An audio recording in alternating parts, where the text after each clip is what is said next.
West, y'all.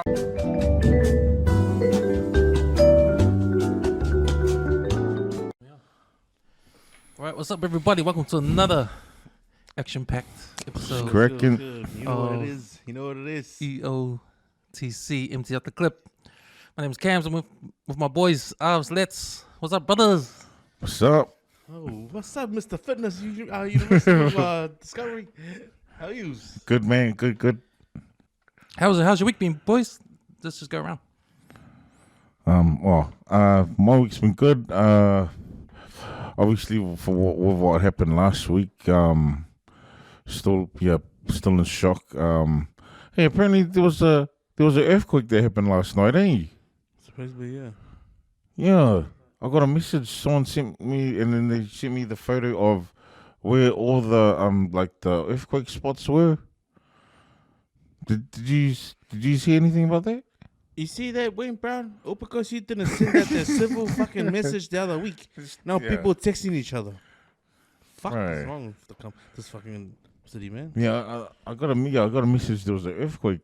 If I felt an earthquake, Yeah, there would have been a social media post though, eh? Nothing like a civil defense text alert.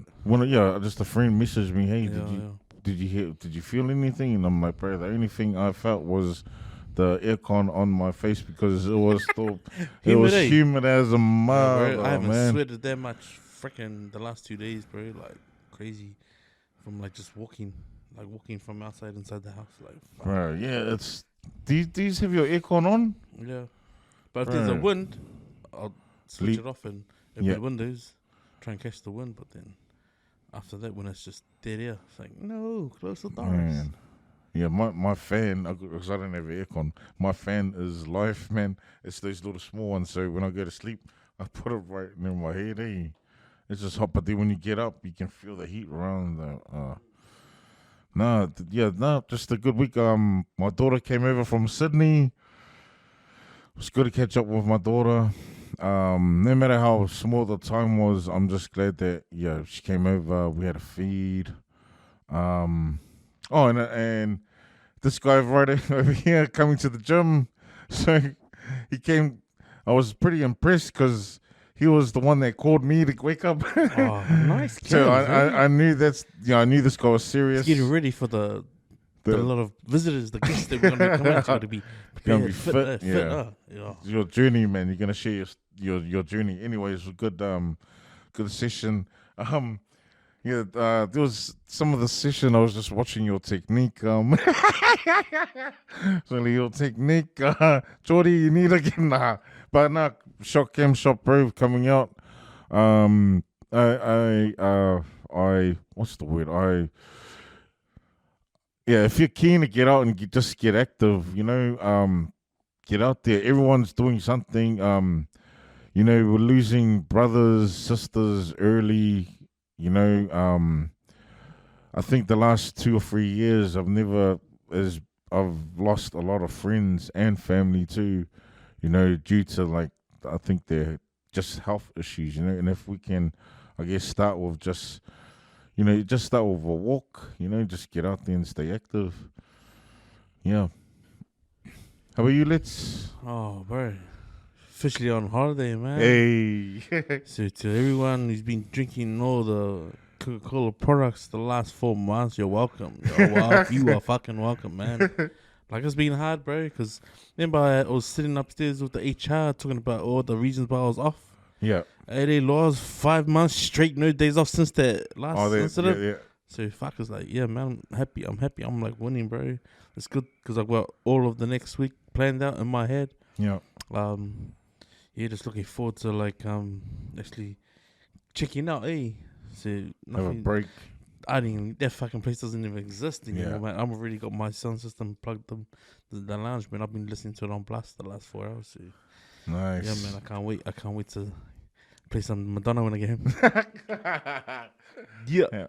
Hey, okay, so because I do listen to Madonna, but name some of her bangers, like her, if there was 3 or 4 tracks that you will have on your playlist.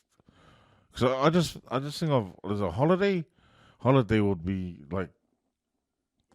the reason why she's great and the way why I like Madonna, she's got a song for every sort of emotion of your life. She's got them, Yeah. and they're ageless. Like even when she was like, when like setting out movies and a song that came out of it was the trend. Like Evita when it came out, fuck, she had some bangers. A League of Their Own back in the day. There was a song, like she was starring in the movie. She brought out a song with the movie. Yeah. And see, like, those are unforgettable, bro. Like, fucking her songs are iconic. Even when, she, the guy who stars in the Above the Rim, and he's the Reese Bannock in Cool Runnings, on her video clip, like a little prayer. Oh, he's yes, the male lead guy. True, like, yes. Michael Jackson got someone like that? At the, like, recent actor at the time? Apart from, like, the Elvis Presley's daughter? No, I don't think so.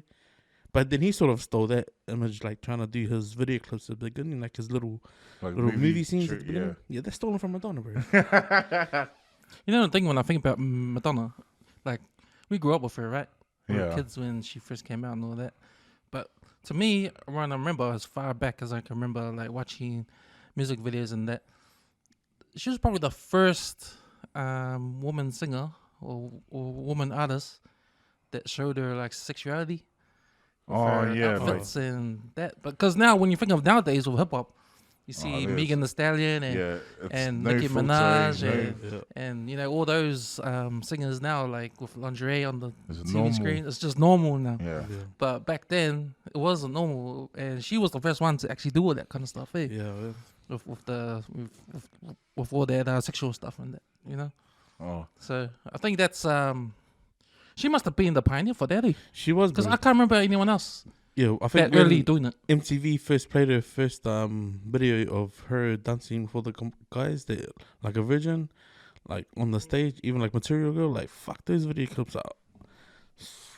Is that the one? Is that the one? She's in pink and she's on the plane. Is it? Nah, it's the pink background and everyone's wearing the tuxedos and she's just kind of like this and she's like just floating on them. What's the song called? Material Girl. Oh, I'm not gonna watch it or anything later, but Nah, but she's, bro, yeah, man. I just think about clubbing in places like, back in the days, no one wanted to go to like the Balangi clubs because of the DJ. But where everyone's getting smashed, there's all those places. But when they played Madonna, it's like, this is the shit, man. What's it like? Yeah, Holiday. I remember Holiday used to always be in the mixes. Just trying to remember some of her tracks. Just jump on YouTube and look at all the number ones. This is what you got.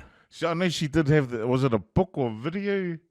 And it was real controversy. Yeah, the book, the picture book. Oh, I think it was called Sex. Oh, okay. Yeah.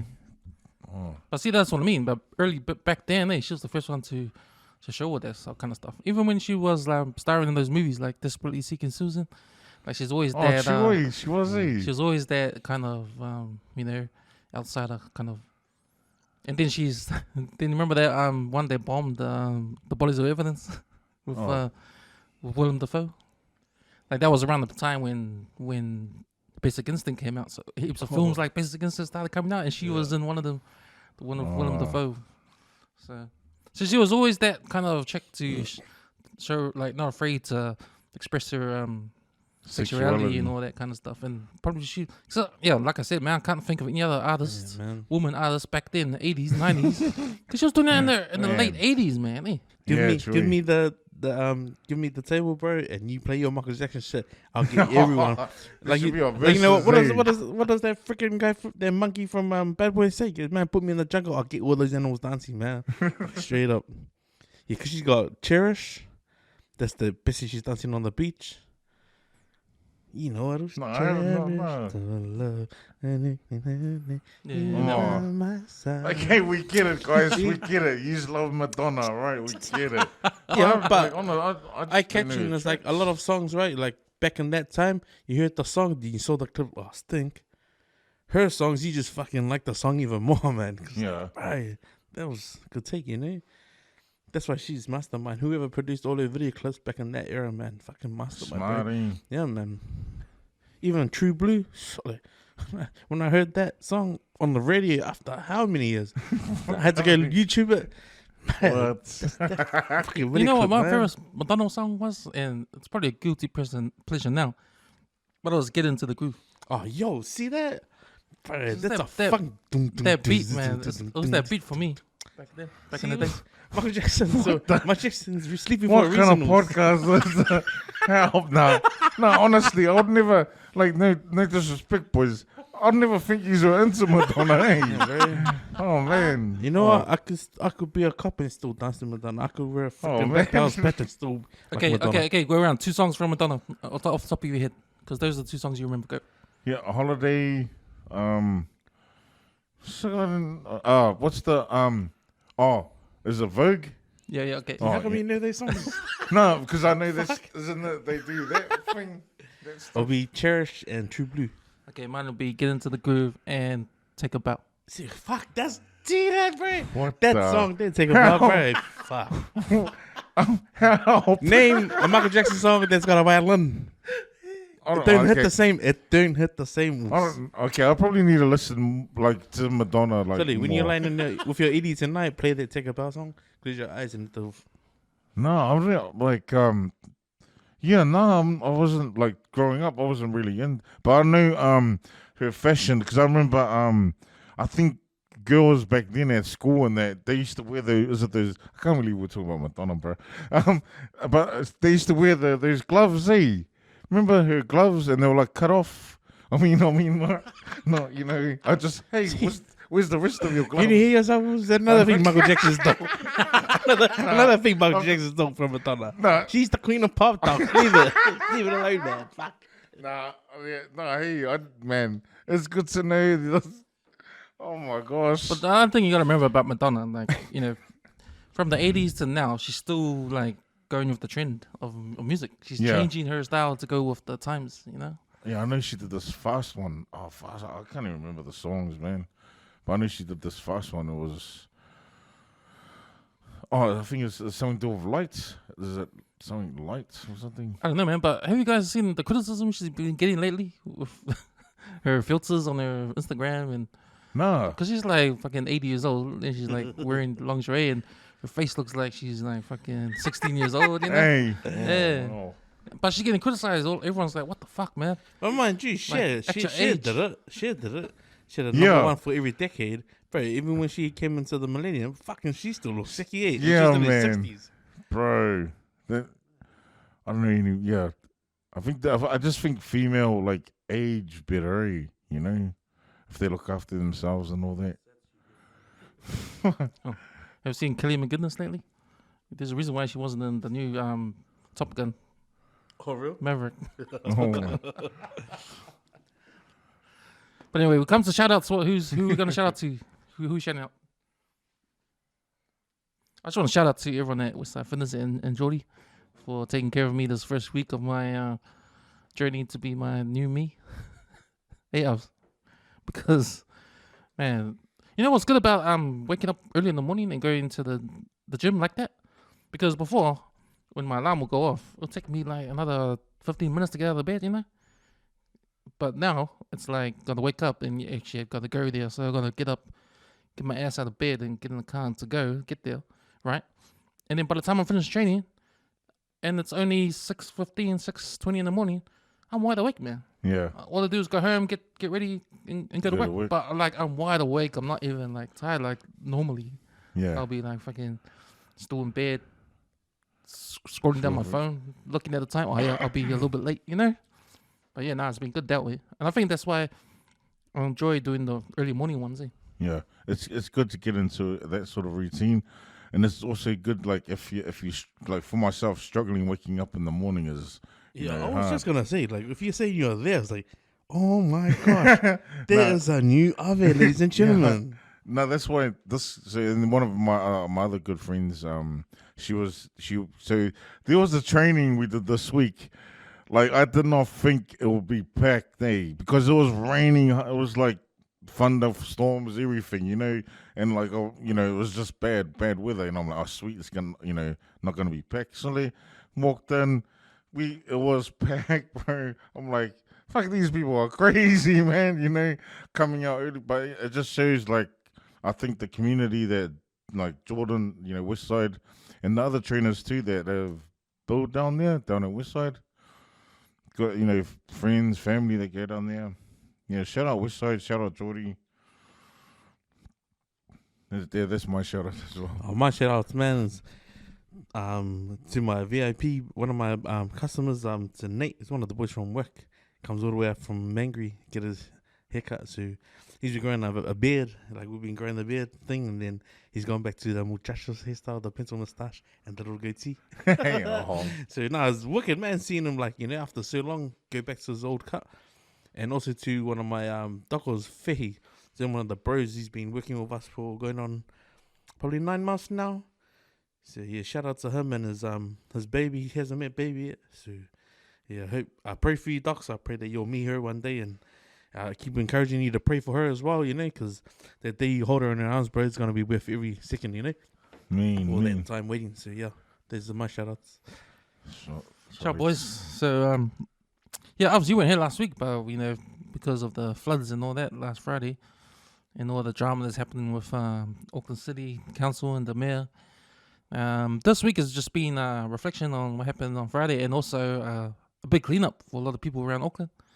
I know when I left home today to go to work, like driving through down Sturgis Road and through Henderson, and I noticed there was some houses with all their stuff outside, like placed on the chairs and fridges and blankets, everything, beds and that, all on the footpath, ready to get picked up. And I was thinking, damn, it's pretty hard for that to happen, because you think that all you need to do is wait for the sun to come up and dry up all your stuff, but nah, it's more complicated than that, because all that stuff is contaminated, right? It's not clean water that went through your house. It's dirty water, man. It's the sewage coming up, and everything that it touched got contaminated, man, and it's unhealthy. So it's it's not just a case of just put it out there to dry. You gotta actually get rid of it, because it's not safe. It's not healthy. So that's just the added thing to everyone's what everyone's been going through if you're affected by the flood. But now, man, the news has been on the flood all week, and especially the mayor. He's come under fire for being too slow, and we talked about it last episode on the podcast. We talked about the mayor being useless and not and being slow and not being transparent, and things have been coming out on the news with him. Like, he's been telling his councillors to not say anything, not talk to the media, which is probably not the best way to go when there's an emergency.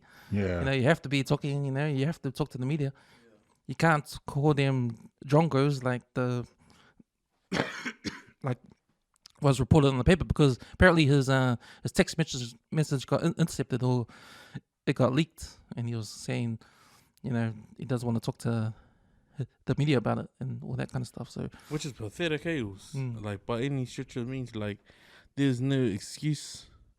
The fact that the civil defense message came a day late, the fact that we went into a state of emergency almost 6 hours later, from when the flash flooding started affecting Ranui. All of that we spoke about last week, and it just come to light, and it's like this guy just smelled his own fart and then realized, fuck, I fucked up, I should have done something about it earlier. Even with all the information and all the councilmen he would have had in his department, there's still no excuse, man, because it's too late. It's already done now. All this shit could have been prevented. A lot of it could have been prevented. Like we just saw on the news tonight, Jim said that had they got the text message earlier, he would have moved all his, and he just got like a few $1 million worth of machinery on the floor. Then now his business is affected because he has all the machinery is fucked. Yeah, it's just little things like that. Like he said he dropped the ball. He didn't just drop the ball. He fucking knocked it on, was offside, and he got 10 minutes in the bin. That's fucking knocked it. There's a drop the ball is an incident like, say, you go get candles for your birthday cake and you get everything but the candles. That's fucking drop the ball. What you done, bro? Wayne, it's fucking miles away from fucking what you so-called drop the ball, right? There's fucking no excuse. It's pitiful, man. Even like you going out to South Auckland just to show face, and you were writing down notes. What the fuck? You should have fucking grabbed the broom. Should have started helping and serving. Like, you're lucky Dave didn't leash out on you, man, because he lives out west and he went out to South Auckland where his community is, right? All his BBM followers are. So goes to show how out of touch you are with the people in the communities. Yeah. Because like I said in the last pod, if the mayor of Caston was Eddie and he works in your office, man, fuck, if he's doing shit and you're out somewhere fucking nowhere to be seen, your boat's already sunk, man. Yeah. Captain of the ship fucking should be there. He should be fucking getting warning signs. He's alerting the whole fucking world what's happening right now. And your piece of shit ass is fucking nowhere to be seen. Nowhere to be fucking seen. The fact that the civil defense fucking even try to make you accountable for it, and you keep passing it over to other people to try and step forward and explain whether they fought, that's fucking not good enough, man. That is not fucking good enough. You know, you didn't hear the coach ask the fucking linesman, "Oh, was that past? What do you reckon? Do you reckon the boys are standing too deep?" If you're the coach of the team, man, you fucking didn't do that. You know, you're supposed to be inspiring your team. You're supposed to be uplifting your team. You're supposed to give the fans and everybody that works under your organization the hope that fucking we are prepared for those sort of shit. But you fucking dropped the ball. That's not drop the ball, bro. You're fucking still in the changing room and you haven't put your socks on. The game already started 50 minutes ago. That's where the fuck you are, cuz. Yeah, I just feel like it was late. Obviously the text came late. You know, it just showed how the the council and the mayor and that how they handled it. Like there were other people making moves already in the communities they were in. You know, that's the thing. We're at WesWes. And from Camz watching the news, it was sort of like, whoa, as soon as Ranoi got hit at about 2-3 o'clock, fucking Swanson Road's already flooded. Scenic Drive's already flooded. Henderson's all flooded. When I came out from Mangere to West, it was 6 o'clock. Cam's the only one watching the news saying, oh, it's like as soon as Rimuria and the shore got hit, then they fucking want to do something about it. So how do you expect the public to react? Yeah. That's fucking shocking. No, it's shocking, man. I just reckon, you know, something could have been done like beforehand, you know, well prepared. I just feel sorry for the people like directly affected, you know, businesses, people that have lost loved ones, you know, over this. I just hope everyone affected gets, you know, what is it, the insurance or whatever, go through all of it, and I hope they get everything that, you know, that they've lost, and hopefully it gets back to normal. But yeah, with all the, like, 'cause then we got another text too saying that there was another like warning, you know, rain and everything. But then the sun came out, you know. I'm like, fuck, what is it gonna rain, or is it, you know, is there something like, 'cause it's just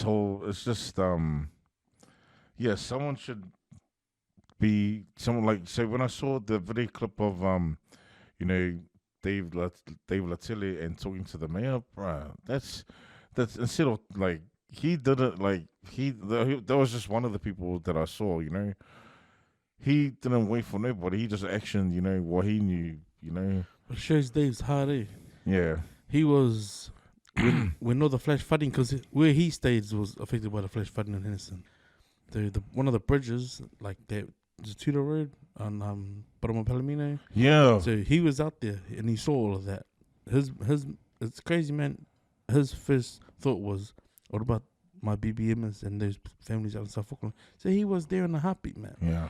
And he even went live on his own page saying, yeah, I think I saw that. Like to thank Pack and Save, supply chain, all these just fucking community people telling me, here, go put $20,000 worth whatever the families need on my account.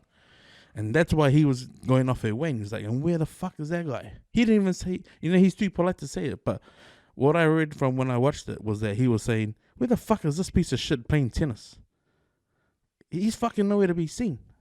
Yeah, you got fucking business owners with a fucking shitload of money telling me, go and get them whatever they need. They fucking at your dispense, the trucks, the community people, the shop. It was like it's endless, eh? Yeah.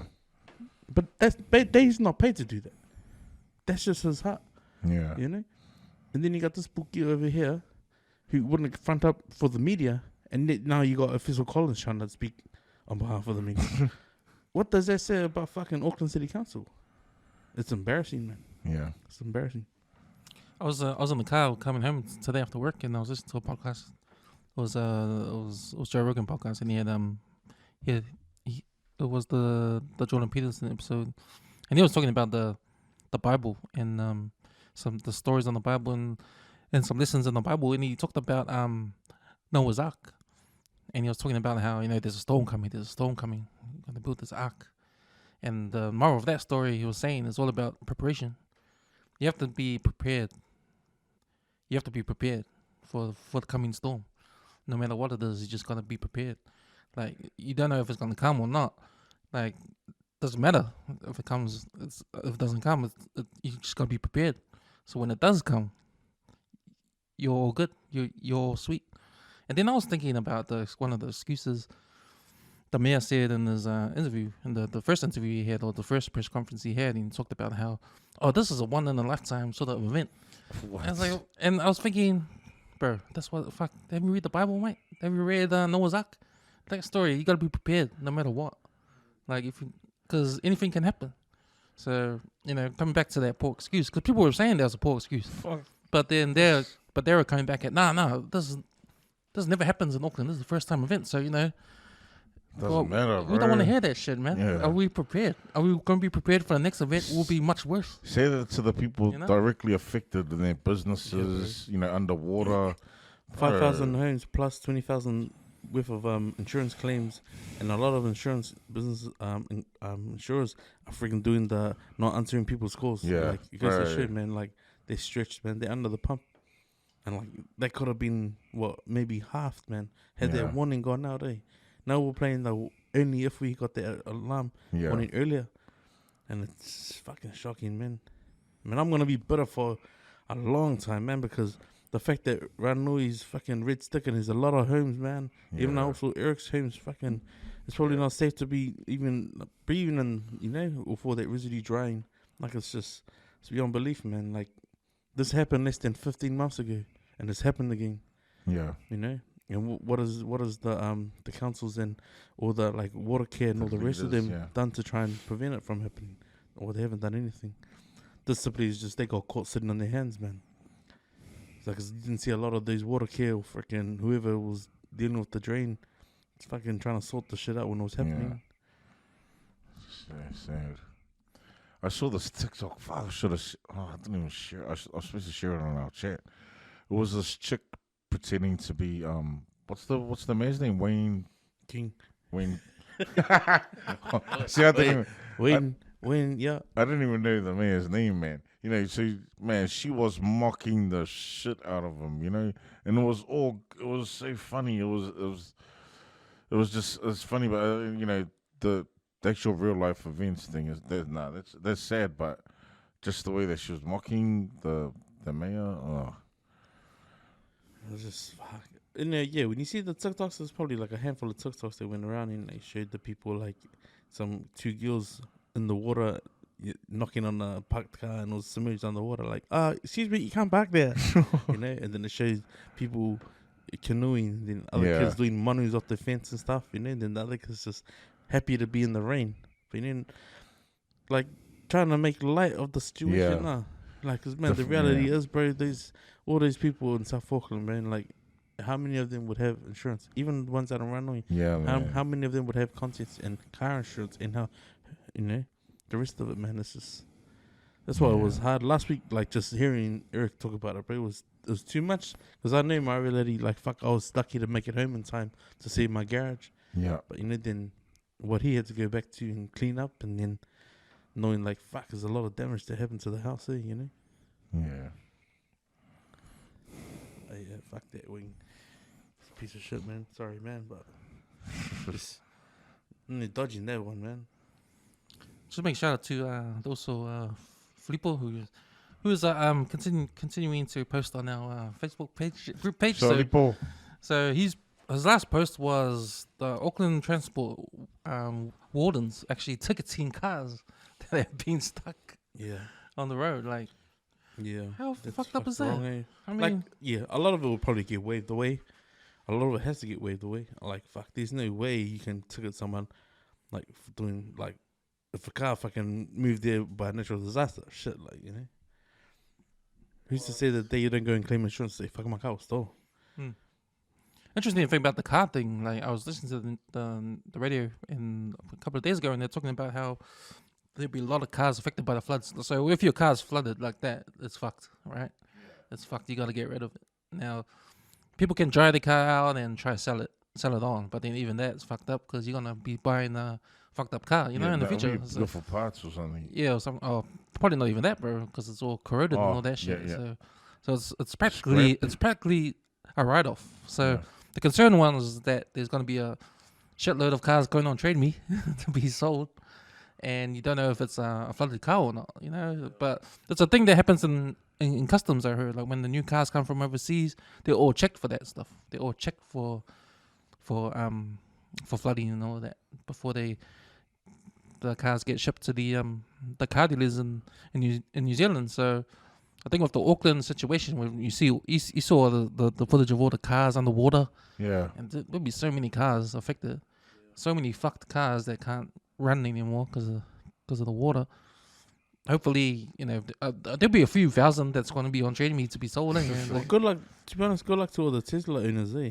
Because I know for a fact, man, if your car gets like submerged underwater like that, it's fucked. And it's fucked, and they write it off. There's no way you can repair it. Like they can't, because like the first thing that gets fucked on an electric car like a Tesla is the battery pack. Once the battery pack is fucked, there's no way you can connect the power loom to it. And I follow this Maoli guy. He was after lock nuts, and they were just like ceramic coated, like powder coated covers. And he's like recording himself ringing Tesla and just asking them for the part number. And then they ask him, well, are you actually a dealership or are you a car manufacturer, you know, dispenser, like part dispensers? And he goes, nah, I'm just someone who wants some black ones because I got silver ones. But he's just like trying to make fun of the situation. Then he realizes like, fucking, they won't sell anything to people who work on their own cars. So it has to go to like a authenticated Tesla dealer. Oh, true. And then he started seeing all these Teslas that were like, you know, when you buy them brand new in the States, they're like 90 grand. Then they go on like Trade Me, like sites like that, vehicle sites. Then they come down to like 30,000. Then he's like, fuck, why is that? Yeah. Then he finds out that they're like being, you know, submerged under ice or water damage. And then he's met a few guys like on like these forums where they talk back and forth about, oh fuck, I just come across a car, but it was like everything on the inside was all mint. But because, you know, like the battery packs at the bottom of the car, with these no actual normal uffy in the front. Oh, yeah. So he's met all these guys and they're like, oh, bro, we found out a way you can splice the wires and actually replace each battery pack one by one because you can see which ones are damaged. So he actually does the interchange and manages to power them up. But then you can drive the car, but then we'll have all these errors and these faults. And there's a whole lot of Tesla like technicians that have left. But when they left, they've obviously left with the IT to know how to crack those codes. Fucking smart guys, bro. So they go and fix up these cars, but they pay. Yeah, well, they pay like they reckon that the battery pack itself's worth like 60 grand. You know, the cars are like not as, you know. Shit. But yeah, man, just to replace the battery pack. So like if you get a written off one from Tesla, they won't cover you, or they will say, nah, it's a write off because they can't afford to pay the 60 grand to have the battery pack replaced. This is a big job, man. There's some good knowledge there, bro. You gotta. Yeah. If I was to think of like getting me an electric vehicle, yeah, I'd want to get like a high-end spec one, right? But you want to buy one straight off the bat because it's still new. Yeah. So you want to have all the shit issues to happen, like, you know, you want to see all the recalls and all the rest of it. Then you'd buy one. Then you know what you'd want to pay brand new, or like, you know, one that's fucking damaged or like, you know, near like worn in. Because if you come in across a Tesla and it's 40 grand and brand new is 90 grand, what's the reason for the big price drop? And it's usually the battery. Something as small as like the coolant, like not flowing, and then battery packs start to die one off, like, you know, one by one. It'll be like if I was like, say for example, if someone was gonna sell me like a car that was underwater or whatever, wouldn't you just like, you know, just check it by just turning it off and on? If it doesn't turn on, obviously there's something wrong with it. Nah, there's more to it than that. So if it turns on, there could be still something wrong with it. Now you can get a car to start, right? If it's got an uffy. If it's not an electric one, you can still turn a car over. But it's over time when you're driving it, how much of that water's corroding the main parts of the car, like the A-pillar is the important ones, the ones that when you go get a warrant that are structurally, you know, integrity for the car. Yeah. So you don't want to go get a car valet and then over time it's worn out. Then you get turn the corner and then hold the whole car. Here's you in the driver's seat turning right and the whole car's going straight. It's like, oh, surely, man. Going No back good. to the future. I think the same damages like when you have a diesel car and you put petrol in it. Eh? Yeah, Same. you try and run it. Yeah, same. Oh, okay. Wow, good, bro. Good facts there. Let's, bro. Oh, man, you Man. gotta come heavy. I didn't come at all, man. So, David Leteli, when he did his thing and told the mayor off on camera, he also called for him to resign. Yeah. He said there's nothing personal. You're just a shit mayor. Shout out And, to Auntie Jamie, eh? He needs to resign. So that Did you see that interview? No, I didn't see when she or he did that. I just saw there was that's- when he was by himself. Eh? Yeah, so like you know, because Dave's got his through lockdown when the gyms were closed, Dave saw a need for feeding the communities. And shout out to Polisi Oli, another the mayor of Flaxmere, Simon Canton, who works in council over there. This guy is just community guys just putting out like initiatives like, you know, some people need my eye. So Dave did the same thing. When the gym wasn't open, he saw a whole lot of like working class people, even like the local community, like the kids. Because, you know, when the lockdowns happened, there were kids that were going to school. They would go get the free lunches from school. Yeah. Now, when they were on lockdown, they couldn't go to school because they were in lockdown. So Dave thought, fuck, man, what about these kids that haven't eaten? So he started up a food hub out of one of the gyms. And you got a whole lot of local business to jump on board, like Pack and Save, hygiene. Yeah. So that's what he did with us as well. So he just said, oh, like a relief fund. Like some of these families, they need blankets and shit. Like, me, what can I do? All these people just put this on my account, man, fucking do it. And then he did it. The fact that they're just businesses, that's what pissed them off. It was like, where's the fucking mayor? Like, you know, without saying it. Yeah. His face was saying it. Like, his actions were saying it. And then Jamie, Auntie Jamie, she went down and interviewed him. Like saying, hey, I Dave, saw that. how are you? And he wanted to say it. Yeah, But it was good that pissed, Jamie eh? was actually doing it because it was like, she's not going to come out and say, oh, look, yeah, the mayor should be here. She's not going to say it. She'd rather get a face figure, like a community figure like Dave's, who won Dancing with the Stars. Like, fuck, that's who you want to say it. Yeah. And like, fuck, he was raw to say it, man. Proud Westie, eh? Dave's missus from West Auckland, so there's a Westie going out South Auckland doing his community thing, you know? Yeah. But that's fucking, bro. So there's a petition going around to get rid of Wayne King Brown. But you know, when I saw that, I was thinking, okay, how many of these signatures did you guys actually vote? And because you know how the numbers were real low, no one like, man, majority of Aucklanders did not vote. You know, and so now I don't know. People look at that, one of them's gone. But did you actually vote?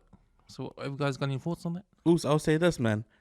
I saw the petition. So one of the old boys, he's one of the countdown big bosses, and he shared it. And like for him to share, like, bro, he's obviously got a whole opinion about it, right?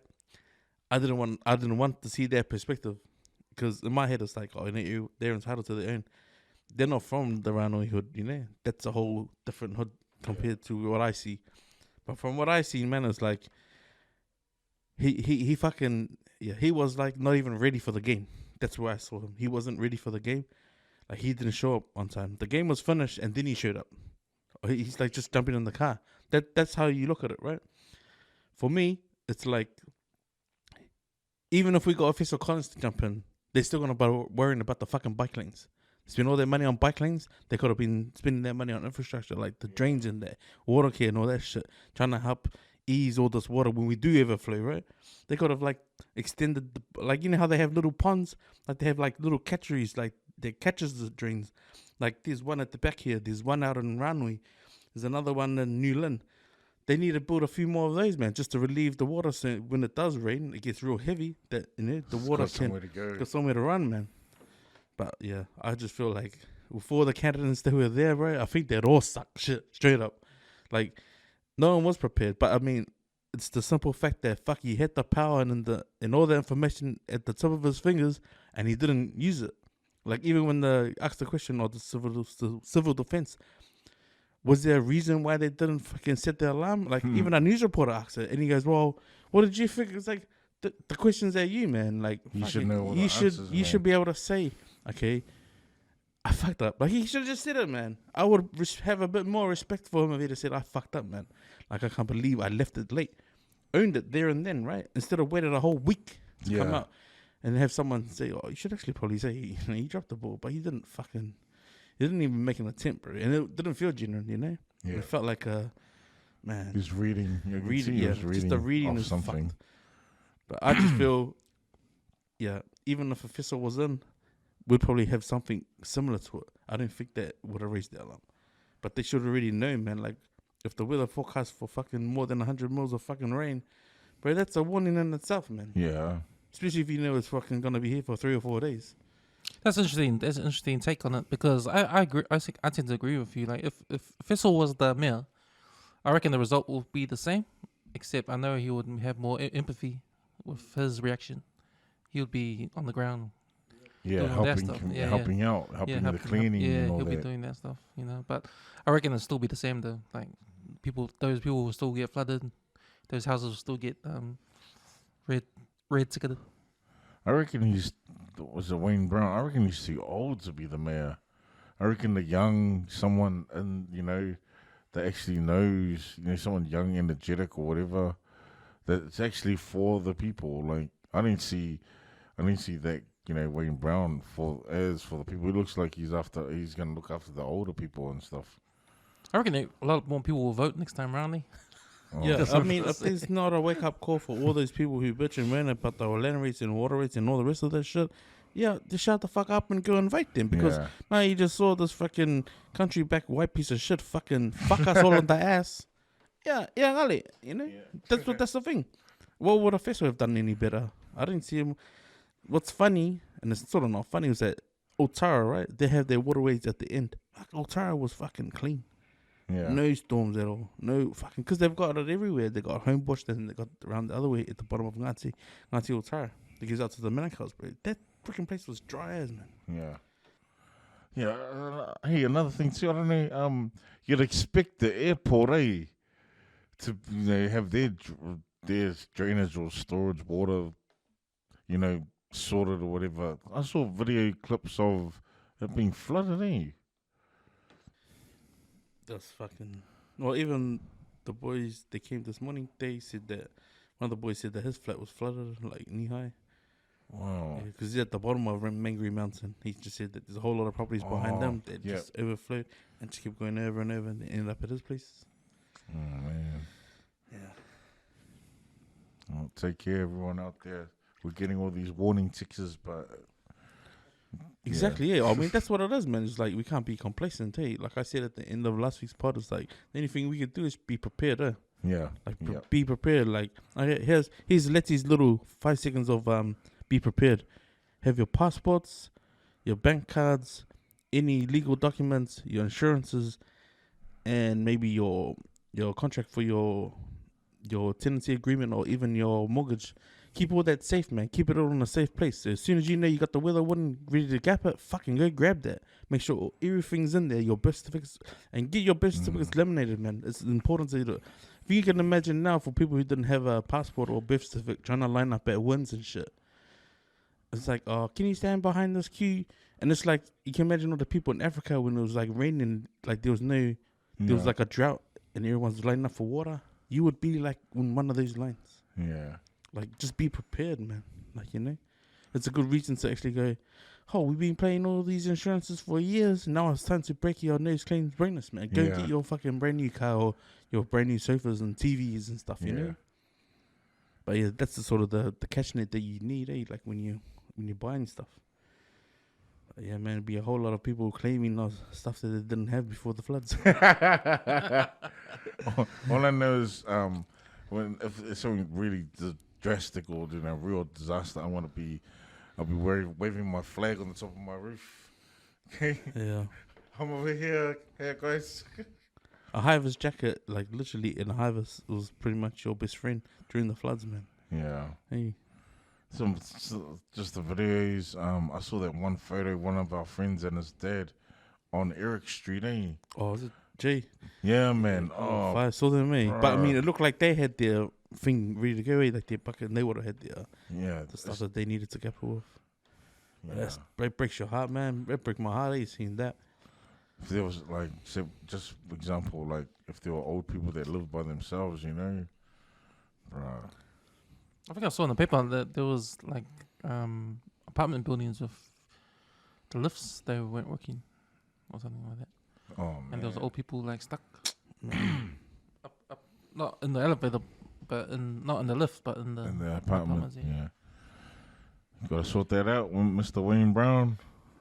But that's the other thing is like some common sense too. Like when there's a flood or a rain, man, do not use the elevator.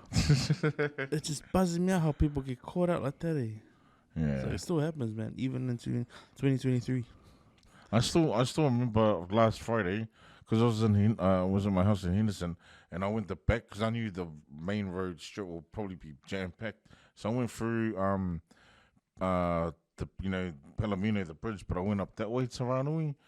When I went past the bridge, that was the first time I swear I saw the water. Oh, it wasn't covering the bridge yet. Nah, well, yeah, it was like that high, and I'm like, I just turned, and I'm like, what the? Because that level stayed like that, and eventually got higher, and it was like that all the way to Henderson Park. The whole of Henderson Park was underwater, 2 or 3 feet underwater, man. Swimming pool all the way to the back of Cobbins. That's how bad it was. Man. Yeah, man, that's as well as Jacinda's trauma that she's left on a generation, man. Fucking, this is not the best start for the poor old term. Hickens. Unlucky horse. Hey, we got a new Prime Minister. How are you guys? I know he's only been there a week, but how are you guys finding him so far? Oh man, I reckon mad shout out to Camz for being gifted the what did I say last podcast? Deputy Prime Minister. But I mean, like, it was good, like, as soon as that the floods had started, and I mentioned it last week, as soon as the floods had started, Kamo Eri Tuiaviti, man, on the ground, man, setting up their hub at St. Leonard's. I mean, there's no one else that's going to tell me otherwise, man, because, Kamo ended up coming out and saying, I'd like to thank the mayor of Caston, Eddie. Like, it goes to show you one guy's heart, right? And, like, just using his resources to get people to come together.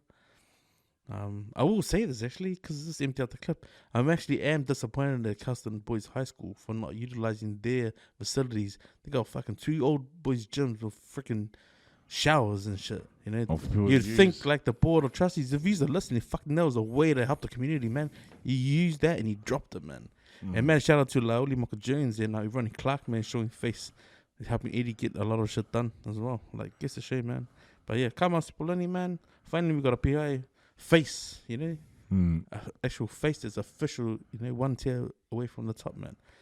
Someone food poison Gummo Christian, then yeah, Kamal's the acting Prime Minister.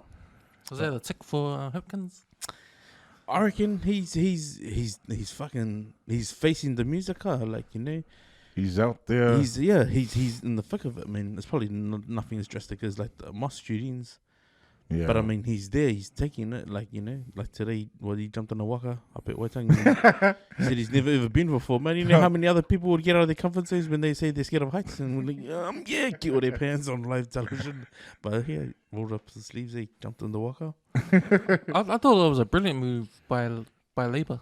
If this is all planned, like, it was brilliant because with all the shit that Ardern was getting, up until she resigned, like, Labour needed a new sort of like new start because they were getting bad criticism from everybody, man. You got a good memory, bro, and that's what I love about us, man. We got good memories. Just like last week, fucking Ukeo Luxon was just out there. I think he was out of Mangry, man, and he was like trying to come out with this. Oh yeah, he's ready. So he actually called a whole lot of reporters to hear him talk about what he thought about the new Prime Minister. So he goes, oh yeah, wish him luck, and then he tried to use it as a ploy to sort of like, get national. Showcase the national. Oh. Where the fuck are those bookies at this at this moment in time? Like, they've been MIA. And there you go. Like, and it showed because I think on the radio they said the polls are like they're up to even now. Like Hipkins and Luxon, the polls came back and they were like sort of even, but because Luxon was way ahead when Ardern was Prime Minister, But yeah, that's why I think like having a new face there for Labour, it sort of made everyone think, okay, Ardern's gone. Is this a new start? can we trust Labour again? Is this gonna what is Hipkins gonna do? We're all watching, see what changes he's gonna make. And another brilliant move was he did change the ministry around, so he named Cipollone his deputy, but he changed all the other ministers. I didn't see the list though. Yeah, so he did. He swapped people over. He told, I think the health minister got changed, the Auckland minister got changed. Yeah, a whole lot of restructuring around. Yeah. So it made people, sort of made the old Labour supporters think, okay, Ardern's gone. Let's see what Chris Yeah. can do. So it's like a fresh start, sort of. Yeah. So now we're close to elections. We can sort of like already see our government be a reset. Yeah. If you were a Labour voter before, and you were discouraged, or you were like change your vote because of what Ardern did, particularly with the lockdown situation and the mandates. I know a lot of Labour supporters were angry at that. Maybe this change was a good thing for you to maybe look at going back to Labour. So I think all these people are just looking at Hipkins, seeing what he's gonna do. Yeah, man. Fair call, man. Fair call. I feel like like right about now, I think just before the shit that's happened in Auckland, man, the Labour look like it's going strong, man. I mean, all you Labour voters or people who are thinking national, especially all you people who have lost your homes during this time, where are all these national MPs? You live, man. Cannot see fucking one of them. They're probably in their batches or in their skyscraper Hiding hotels. Hey. I'm nice and dry. Where did you see all the Labour ones? Like, I think Luxon probably would have won the whole fucking nation ever if he had showed up in Mangere. I reckon he would have turned the voters big time. Yeah. But he wasn't there, eh? And then you see Camz there, and you see Chris there. So it goes to show, man, they're still gonna be predominantly Labour strong, eh? Those towns. But yeah, what a window of opportunity, eh? Never jumped on it. Sharp boys. Nice. You don't got any food reviews? I don't have a feed review, but I do have a customer service in the feed review. If I can use that. So this morning, I finished work and my son was awake. He was doing seminary.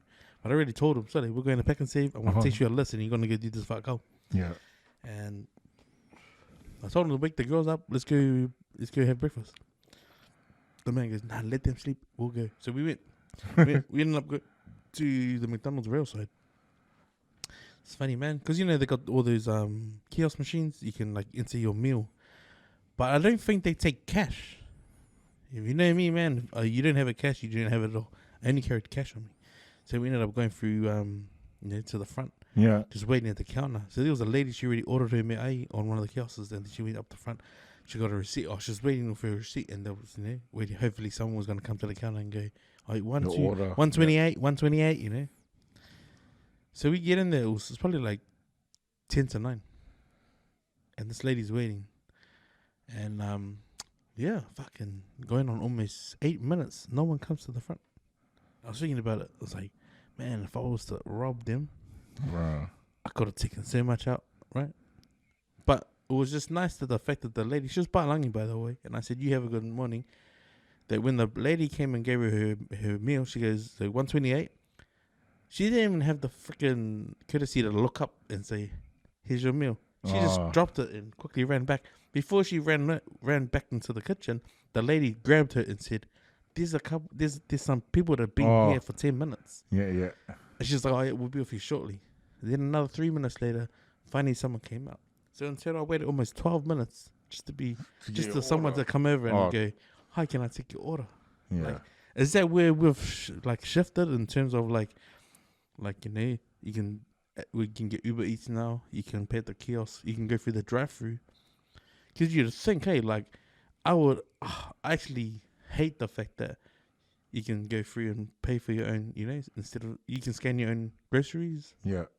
But when you're moving into that, because I know they're going to eventually get rid of money, but it's like that interaction, once it's gone, it's fucking gone forever, man. Yeah. Like, that's something you will never be able to buy back. Yeah. No matter what, no matter what. Like, I know when you go to concerts, they don't want you to carry money, so you preload all these cards, Yeah. and then you just fucking swipe it. You know, you get pay for your beers. You don't have any coins jogging around in your hands. You just swipe it. That's how you pay for meals on like cruise ships as well. Now you get a credit, and you just swipe it every time. But like, if you go and order your food, like if you go, imagine that. If you go to the bakery, okay, and we love the bakeries, eh? Once they take that away, it's fucked, eh? You know, because fast food's supposed to be fast, like boom, convenient, a lot. But when you go to the bakery, yeah, you just want to lick your lips and be like, fuck, well, I haven't had that pie. Haven't had this pie, eh? But if we get into that, man, at the bakeries, bro, I can tell you, no, fucking the bakeries are dead. Dead forever, man. Yeah. You know, that's what you don't want. You know who's bad at not taking your order or it takes ages to come and take your order? Fucking Denny's, bro. Denny's New Lid, man. They're the worst, man. They sit you down and they forget about you. Takes ages. What do you think that is, though? You think that's just like no courtesy, or is it just poor mannerism, or was it just the fact that, okay, maybe they just want to kalangoa, thinking that you're not really hungry? But that's poor training, poor management. That is, eh? You know, that's what it comes down to.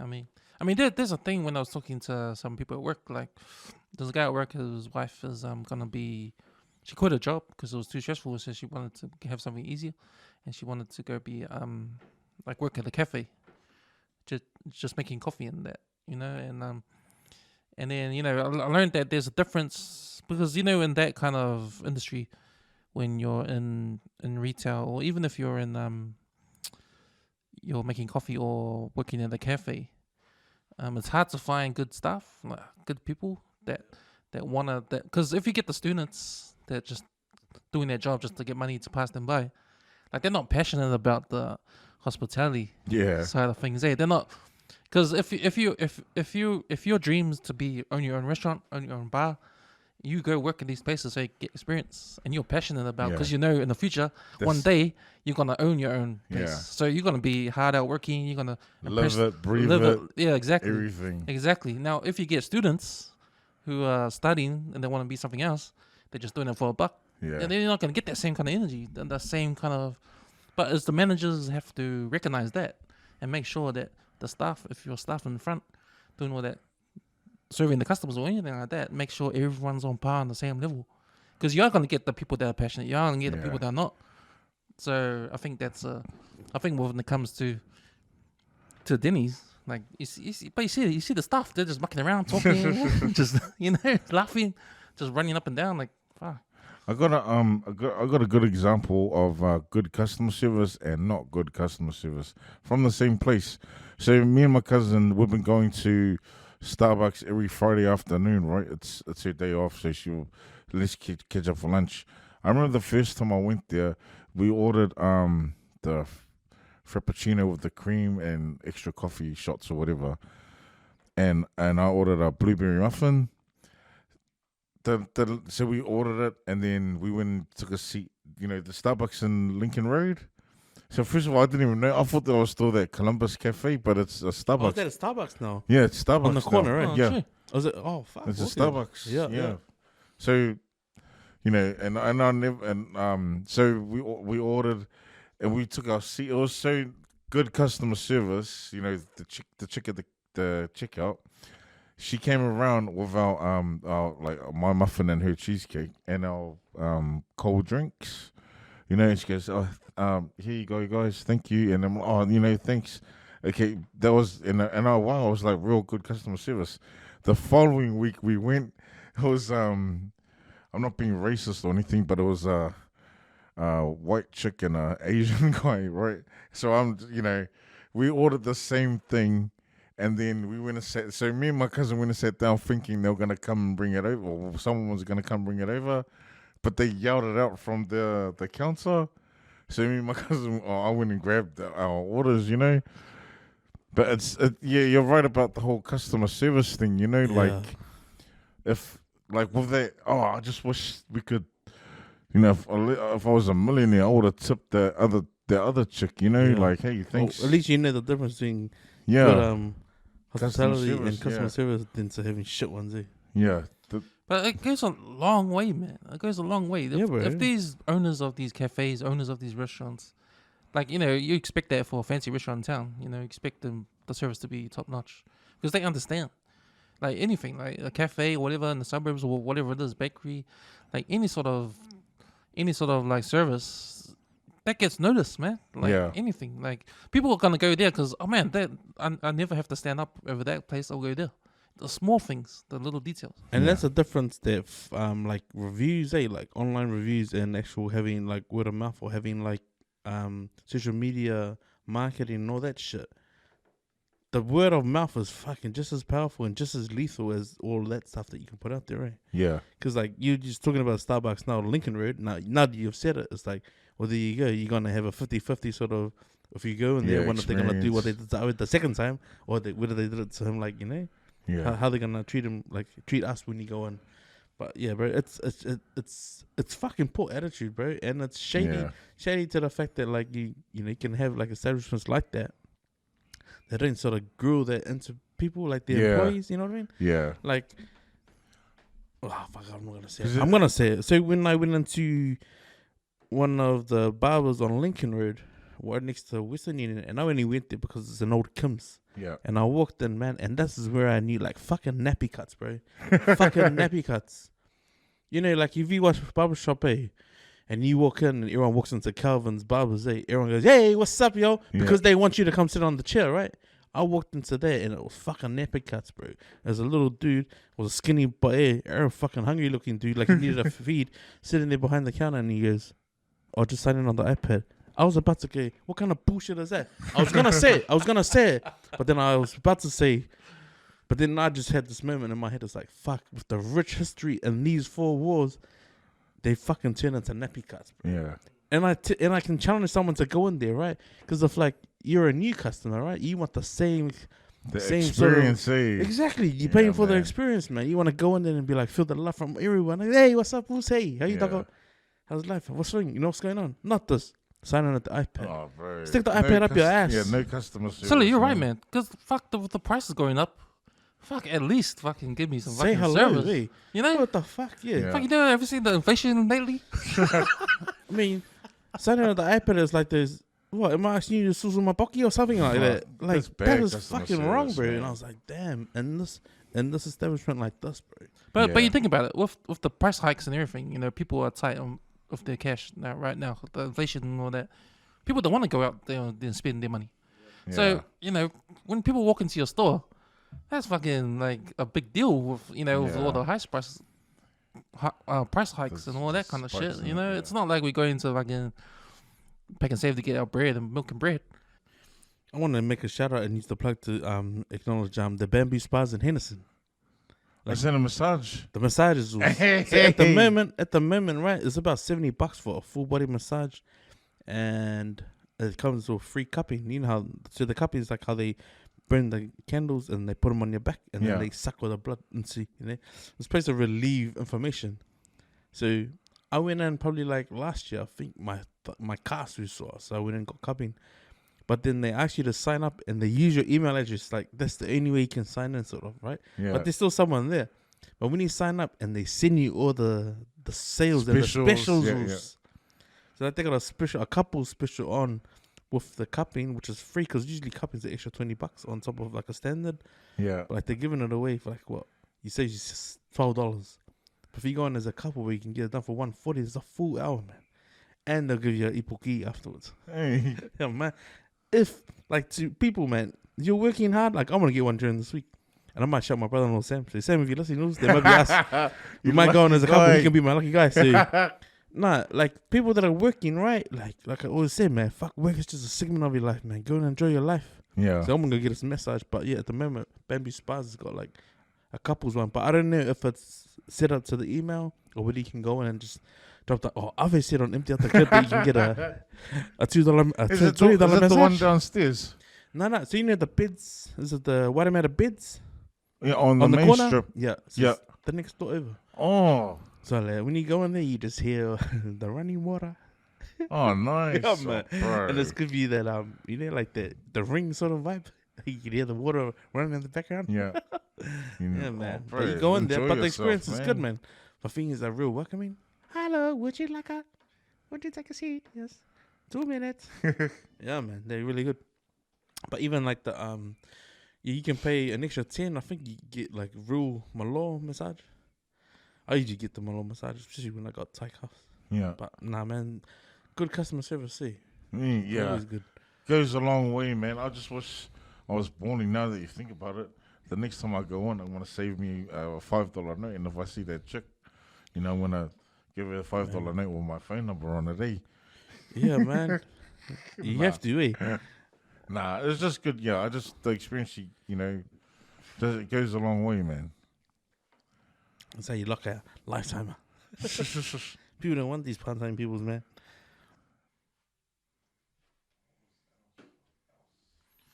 All right, boys. On the chat, like today, I introduced we should do this new segment. I figured out because like there'll be times where we have Fair Book of the Week, but there might not be one. So maybe we have a new one on those times, and I call this one. I had the name for it, but I think I'll change it again. I call this one "Sick Kant of the Week." Is it a cat or a Camz? This is Sick Kant. Sick Kant for the week. So I was looking in the Herald today, looking for any sick Kants up there, and I found one story: woman avoids prison after having sex with son's underage friend. Oh my God! So apparently, this woman, yeah, just like the heading says, this woman was having sex with her son's friend. So her son was under 16 years old at the time, and it goes into the detail actually. If you read the article, and so she gave the friend a blowjob to start with, and then other times she'll take the kid to her car and have sex with him in the car. But there was another time that she actually drugged him, and the boy woke up in her bed. That's fucked there. Yeah. So the legal age for having sex at NZ is 16, eh? 16. Yeah. And he was underage. Well, Yeah. you know, 11 or something, 12. Yeah. So he must have been 15. So he would be what, 14, 15? Yeah, probably underage anyway.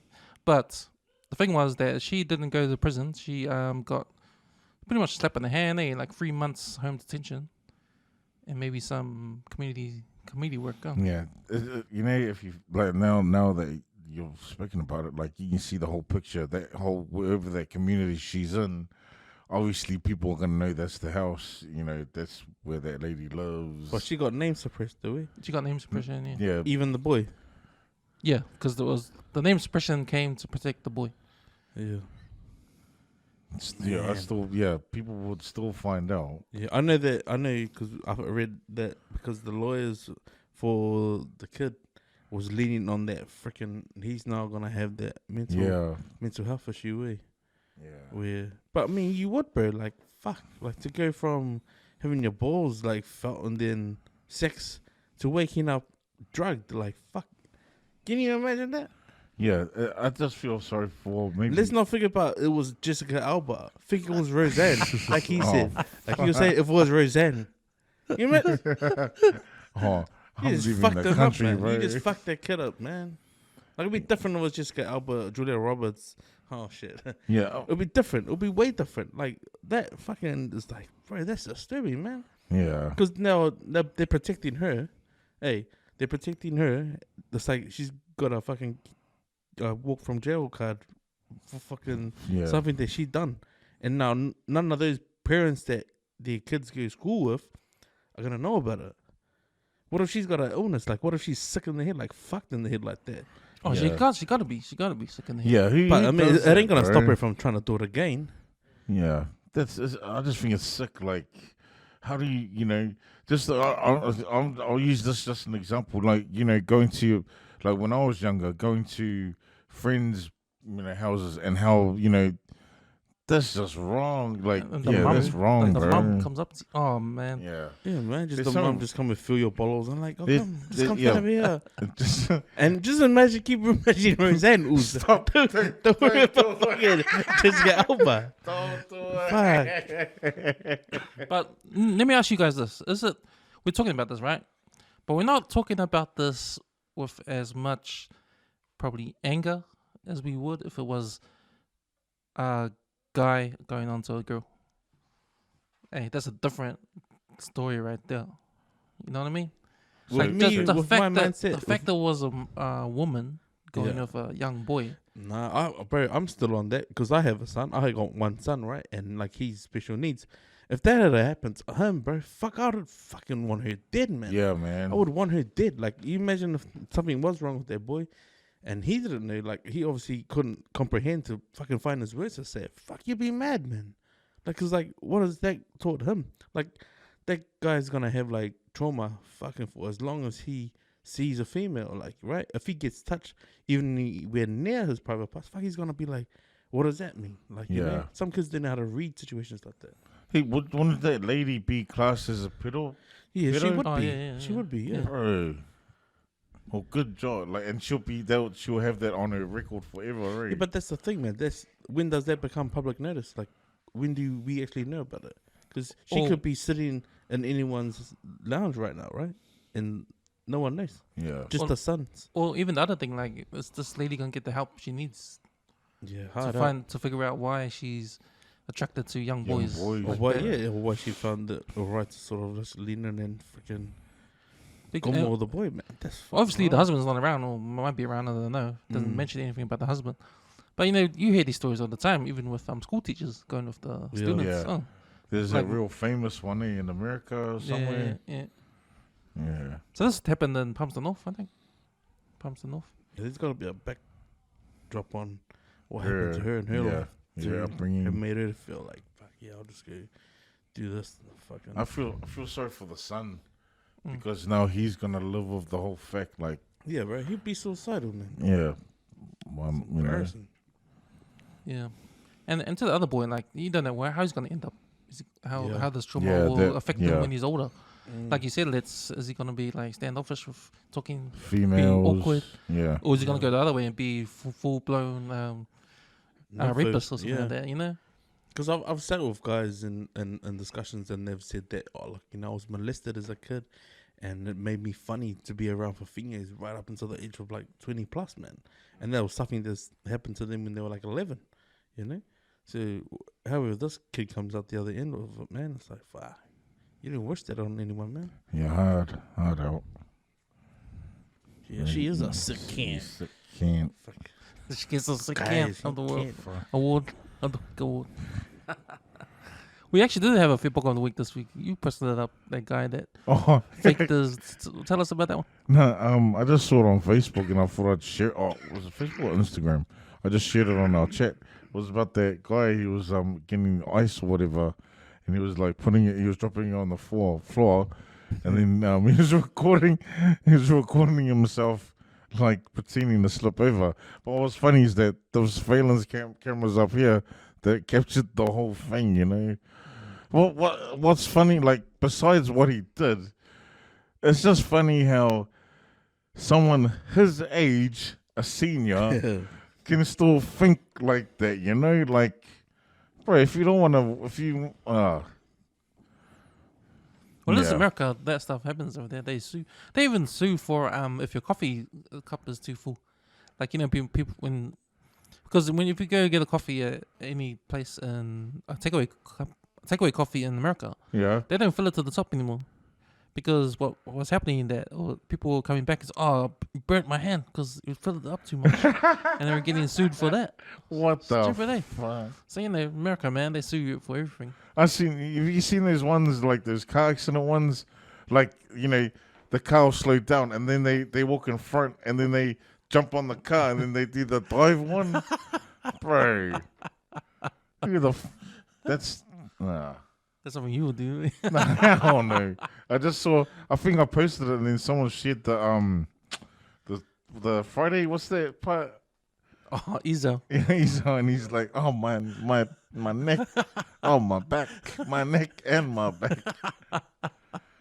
Man, just bro, like get a better work stories, bro. Yeah, no, that was my feedback of the week. Do you want it?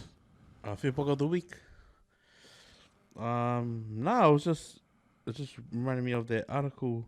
That guy who got that light sentence for running over his missus and killing her.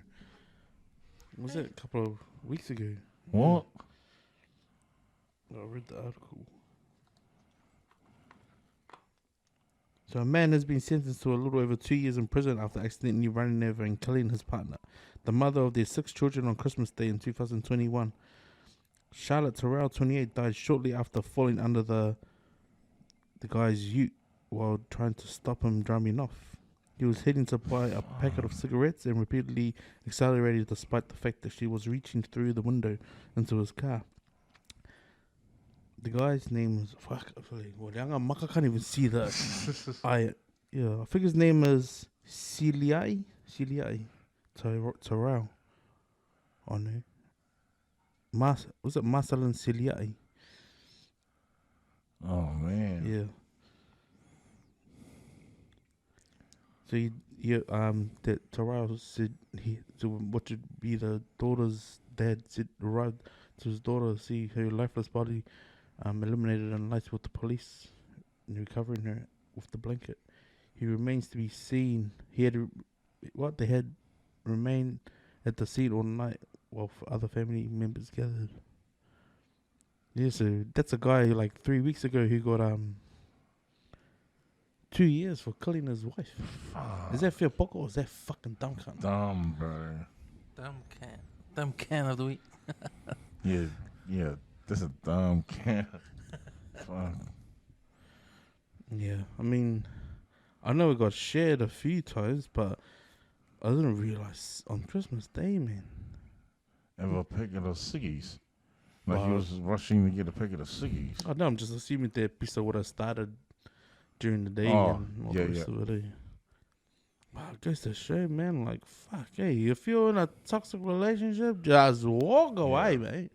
Get yourself out of the freaking picture, man. Like, 6 kids. He left behind 6 kids, and Christmas Day is a celebrated holiday, and now those poor kids are freaking traumatized. No one to look after them. The dad's inside. And yeah, man, and we already shared our view about the state care and how they've done injustice to some of those patch members, man. Yeah. Wow.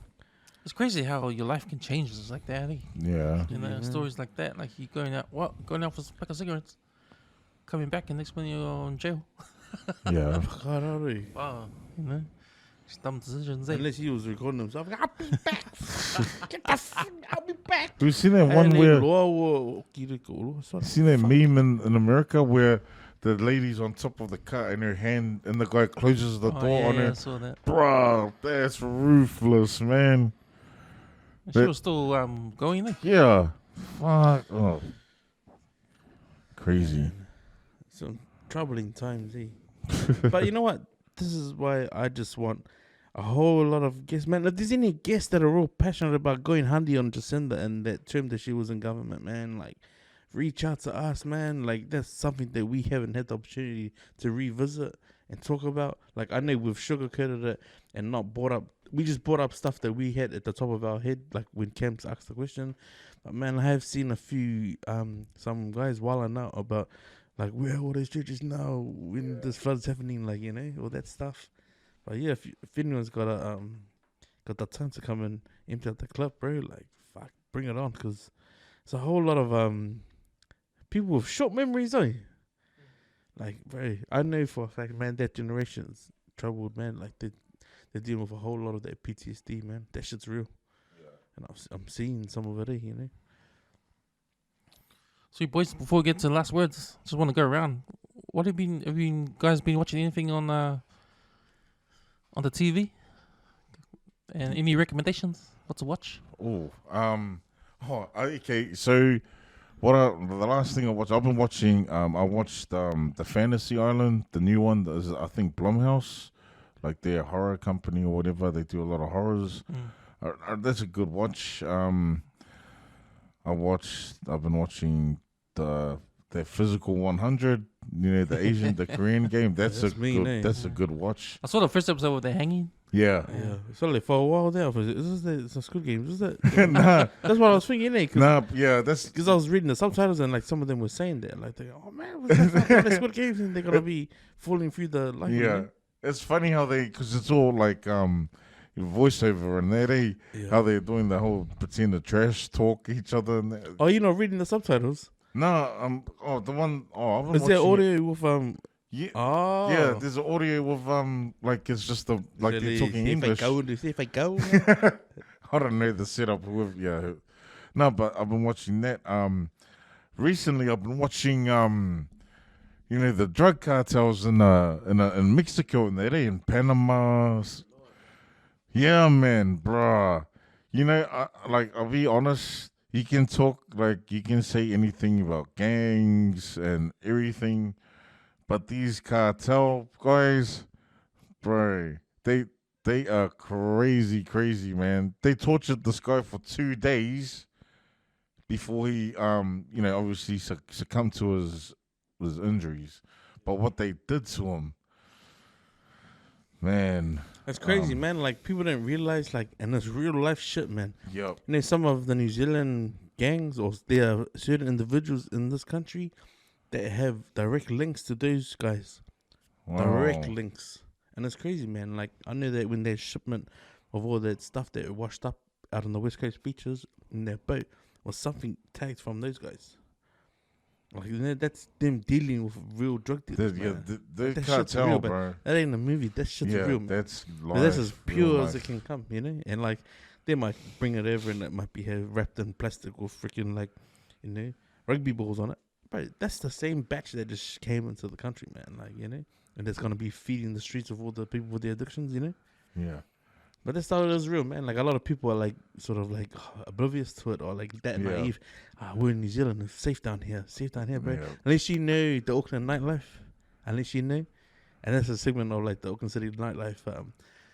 Once upon a time in Auckland City. That's a segment yet to happen. But, man, people are just oblivious to it, or they choose not to believe it. Yeah, I just watched. It's so just how so the guy that they tortured for 2 days, he was actually he was in the cartel with that same cartel that caught him, but he turned his back because he was a rebel, a rebellion, so he turned his back on and did his own cartel, and but then they ended up catching him. Yeah, bro. yeah. Just what they did was I'll just tell you a bit of what the torture, right? So they cut off all his his toes. They cut off all his toes and left them there. They took his what was the thing? Oh, they gouged his eyes. Oh no, the worst thing was they so he was like unconscious, but he was still alive, right? He was still breathing. What they did was they took his tongue out, they opened up the vice, clamped it, and then they cut it. And he was still alive, man, after that. And then after they did that, they shot him in the head twice. And that was it. You gotta ask yourself, do you have loyal people to do that by yourself? Yeah, It's only you probably have a handful of people that'll go and get tortured like that for you. Yeah. Nah, man. When I've been watching, so that's what I've been doing, watching how all these cartels get their drugs out. It's just I'm not, I don't want to be it. It's just fascinating, what they do, the commitment, But it's even it's like the unspoken rules.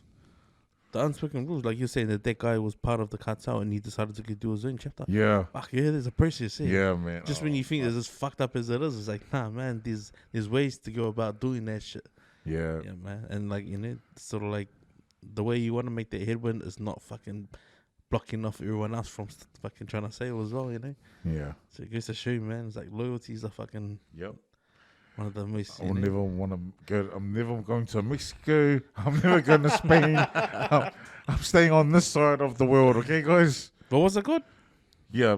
What's the it was off. Straightforward?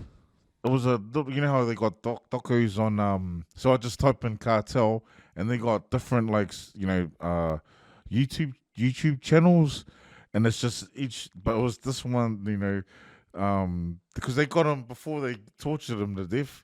They got him to say, read out a speech or whatever.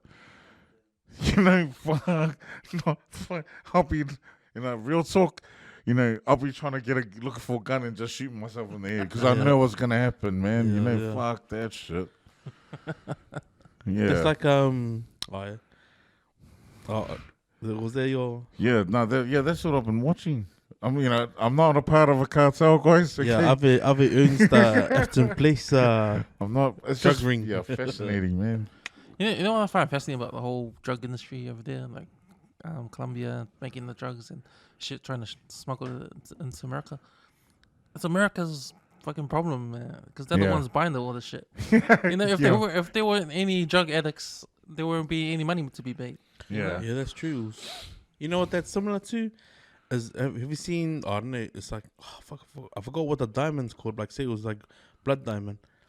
That they actually have people like I think it's opium diamonds or the diamonds, black diamonds that are set in like faraway places that are like they're so like scarce, like no one has them. But when you cook them and then they actually get their shine to it, bro, they're a hot commodity on the black market, man. Or like to jewelers. Yeah. It's the same, man. Like the amount, however far you have to go get them, and like the life you risk, like because once they know that you've been digging for it, because there's one guy he buys up all the mines, but there's other people that just go out on a limb, like I want to go get these diamonds, and they go on. Bro, that shit's real, man. Like when they bring them back and then they cook them and then they put them on the market, people want to buy them, but people know like once that diamond, like say for example, there was only one sort of diamond that was found out in Ranoi, and then we cooked it, and then it's, bro, that's the diamond there. You'd know it's only from one place, right? And there's one guy who buys up all the mines.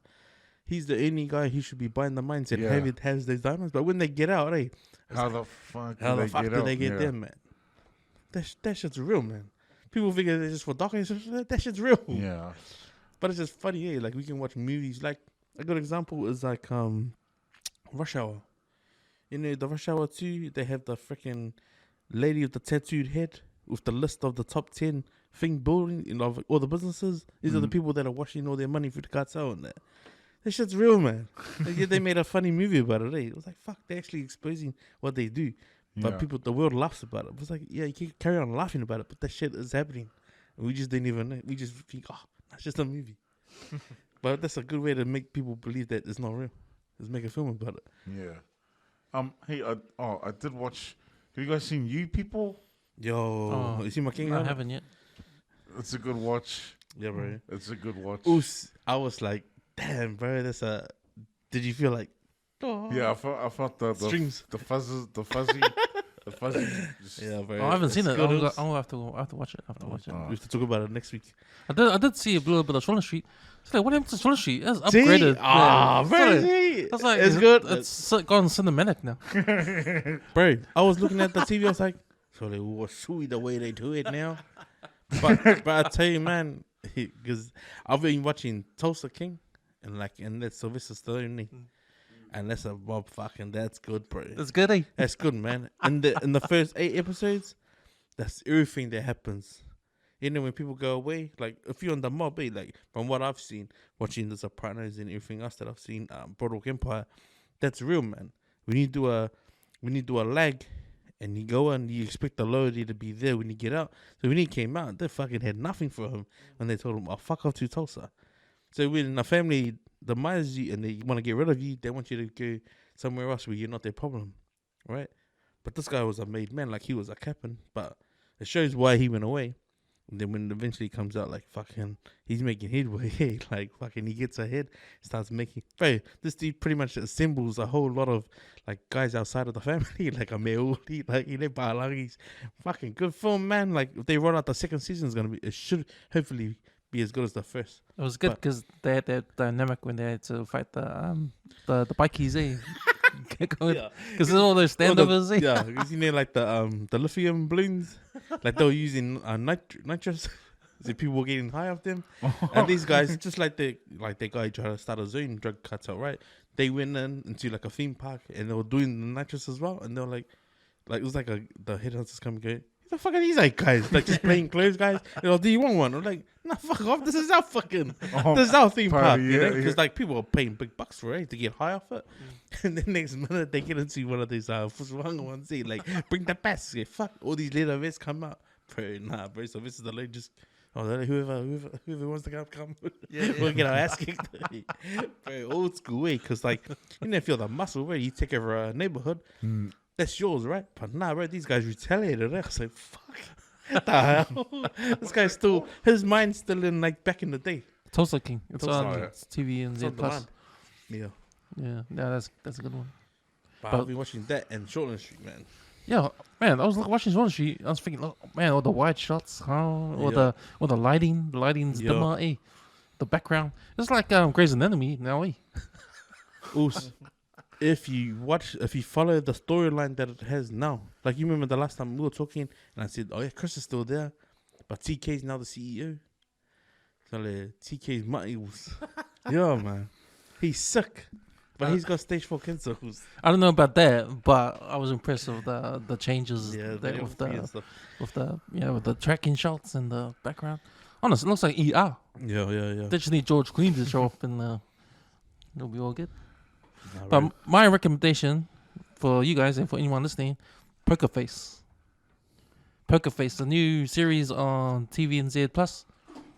Poker Face, so it's mean, man. It's mean. It's a mystery series. So it's about a chick that she's got like a ability to tell when someone lies just by looking at them, and she can tell every time. So she was a poker player.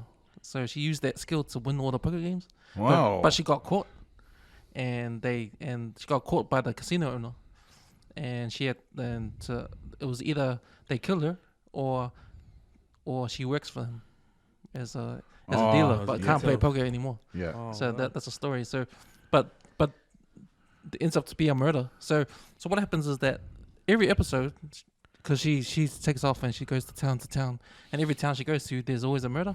So it starts off at the beginning of each episode starts off with the crime, so you know who the murderer is, Oh, okay. and then she picks it up from there, and it's all about you figuring out how she figures out who did it. Oh, okay. Yeah. Oh, so you gotta really watch it. Yeah, but it's fun, man. Is It's it fun. one of those episodes like you can watch it from any episode and then still get the same sort of thing? Yeah, but there's also a background story.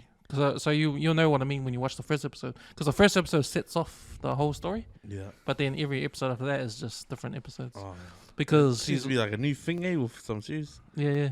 It's pretty interesting, there. But the bad guy is Paco from Blood and Blood Out. He's the bad guy. Oh, okay, I got Yeah. you. Yeah. Yeah, I seen him one. Is he in me? Benjamin. Oh, And I wanna. Fair, I think. I'll look for it. Looks I'll look for cool, that though, Poker he- Face. Yeah. Poker Face. I recommend that. I like while I'm listening to stuff. I'm gonna watch the Tulsa King.